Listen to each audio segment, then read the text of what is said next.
Bonjour, je voudrais vous parler de quelques éléments qui font qu'on est prêt ou prête à entrer dans une nouvelle relation, à entrer dans une relation ou simplement être prêt pour une relation.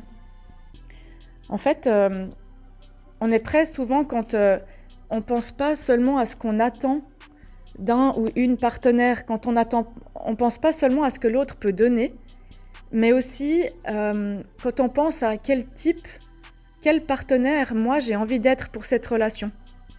Quel partenaire j'ai envie d'être pour nourrir cette relation aussi, et pas seulement pour prendre en fait, pas seulement pour vivre d'un idéal, d'une illusion qu'on va atteindre, mais de prendre la relation au présent.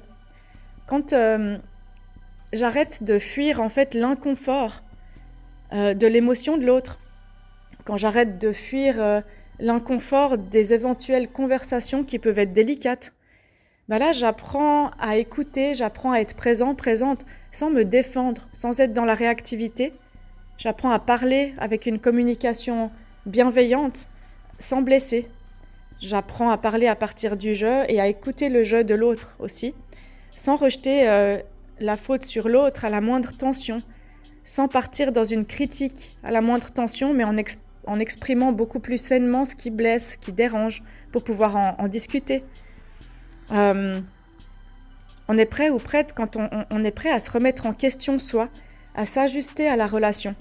Parce qu'une relation, c'est des compromis des deux côtés. Parce qu'on n'est plus seul, du coup on ne peut plus agir comme on le fait seul ou comme la tour de contrôle personnelle, elle a envie tout le temps. On est prêt ou prête quand on n'a pas envie de plaire, de se sacrifier, mais qu'on a envie de construire et d'évoluer ensemble, de faire un beau chemin, une épopée de la relation, sans chercher un but final, mais en cherchant à sublimer ce chemin.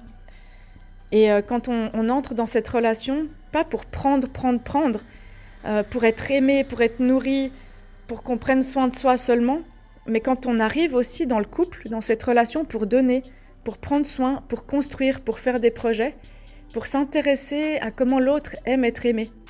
Quand on a envie de s'intéresser à comment soi on aime être aimé et qu'on arrive à en discuter ensemble, là on est prêt. Dans un attachement plus sécure.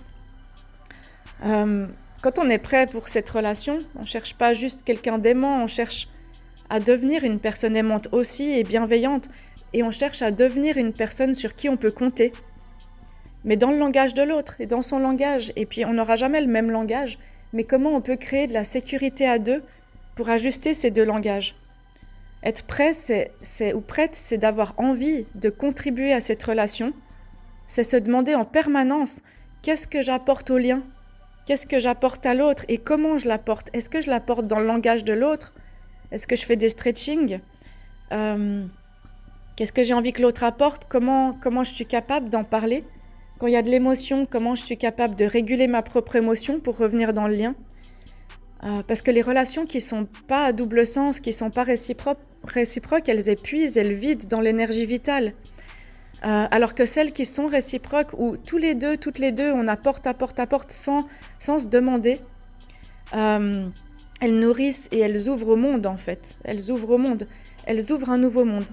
Et je vous souhaite de vous plonger là-dedans et de savourer la vie, de savourer tout l'amour, la tendresse, la bienveillance d'une relation aimante et d'être le ou la bonne partenaire sans attendre que l'autre le devienne. Et de choisir une personne qui a envie de faire ce choix aussi. Voilà ce que je vous souhaite pour aujourd'hui. Belle journée!